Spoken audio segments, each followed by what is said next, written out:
How's it going, traders? Hope everyone had a good session. Happy Friday. I took two trades today on QCOM. First one caught the breakout at the open, and the second one was a little fake out move. I got out for a little bit more than break even there, enough to cover commissions. Before we get into the trades, I want to talk about patience. So patience. This is something I've always been a big fan of, and I'm getting better and better and better at it as I am limiting the number of trades that I take, the number of setups that I'm looking for. I only try to take those setups here and then. I'll do impulse trades or whatever, and we're all human, but the more confidence you have in your patterns and your edge, your setups, the less inclined you are to take trades. So lately I've been waking up 5 to 10 minutes before the open. I'll come in half asleep, I'll get my watch list together and put it up on screen, look around, and then go make myself some coffee, do a morning routine, come back 9:34, 9:35, and that's the earliest any of my plays will ever appear, right? My I guess we'll call it the shortest term play is a 3-bar play or a 1, 2, 3 continuation, right? And my smallest time frame is a 2-minute chart. So that the earliest that can happen is at 9:34, right? Nothing before that. And these are so rare that I don't catch them. So between 9:30 to 9:45ish, I'm really not really trading. I'm analyzing. I'm looking, right? I'm making decisions. I'm figuring out what I'm going to do and waiting for my patterns to appear. As I said before, I'm only trading 3 patterns now, right? The 1, 2, 3 continuation, buy setups, sell setups, or whatever.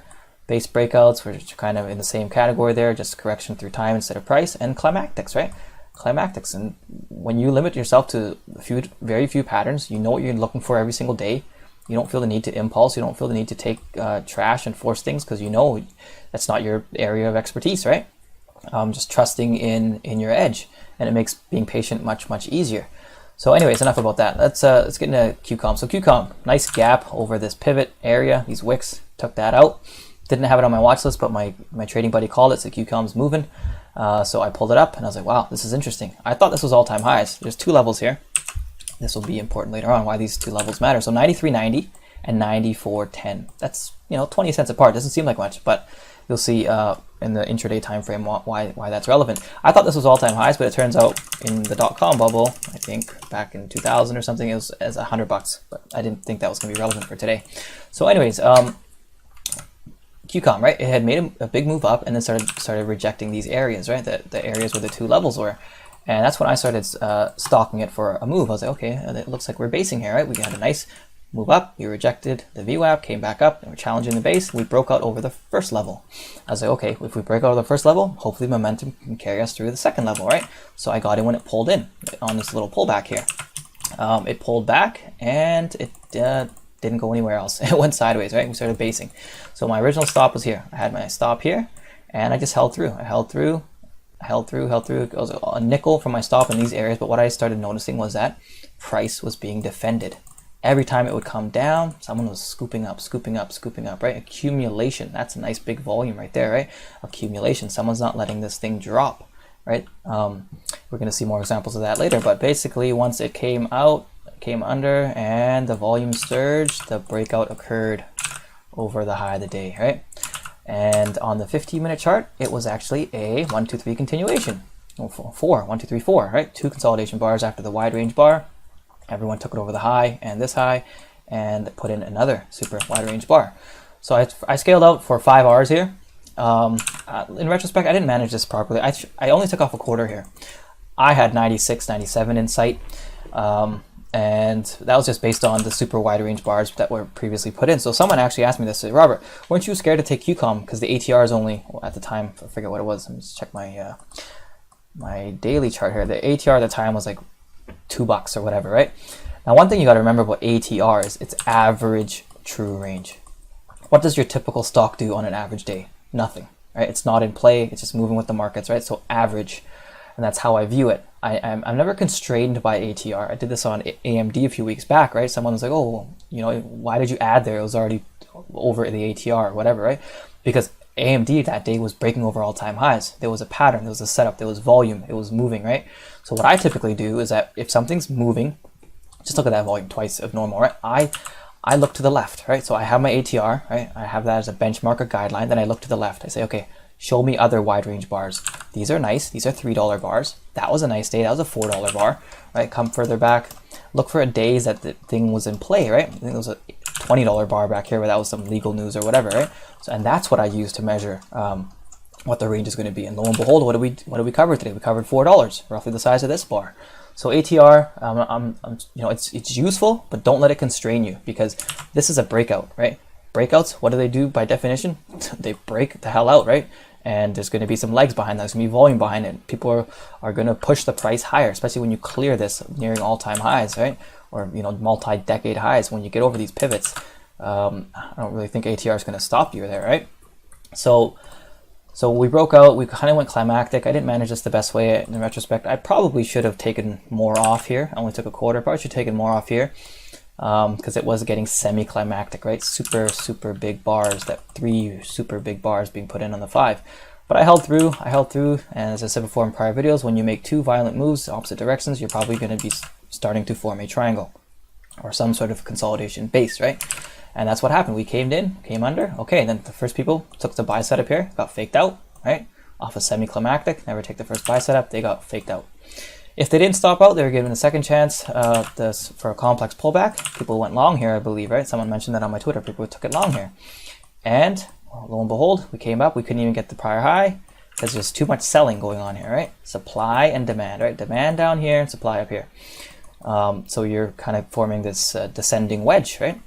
Now this was where it got interesting. So I wasn't around the stations here. Between 11 and 12, I'm popping in and out because I have things to do around the house. But I did witness this part. So we came in up and under like this, and then we lost the support. This is what I mentioned before, is a Wyckoff spring, right?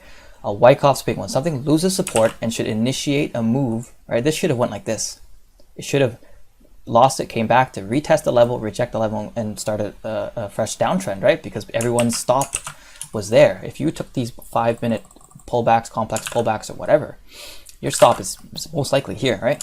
And that got flushed through, but then it came back up. So let's look at a 1-minute chart, might show us a better picture. It came back up with a giant bottoming tail with volume. Interesting. Next bar engulfed. Okay, so buyers are showing their hand. They like that, right? Came up, and then a dump. Someone dumped that there. Nope, someone defended this area again, right? 94.65, 94.60. This became an area that was being defended. And I see this often, guys. Often people are, you know, it's not you and I, but these institutions, when they are serious about accumulating, they will accumulate. And they're getting in at really good prices. They're taking the shares from everyone else who stopped out here. Yoink, right? And the volume starts coming in. What do? You get a fresh move off that spring, right? And we break out for another move, and then it kind of got really sloppy. We took out the high of the day, and then it just got messed up. It wasn't trending the way you would like to see it trending, right? So I just started taking more off, and then it put in this huge nasty dump bar, and I just took it all off there. But it wasn't done, right? Again, someone was defending the prior high of the day, right? The prior resistance became support. This area here, we saw a pivot here, we saw pivoting action here, wicks here, and all that stuff. Someone defended that, and then went for a second move. And I happened to be in front of the stations. I saw a break over 96. I saw the order stacking up. I went long, looking for a breakout.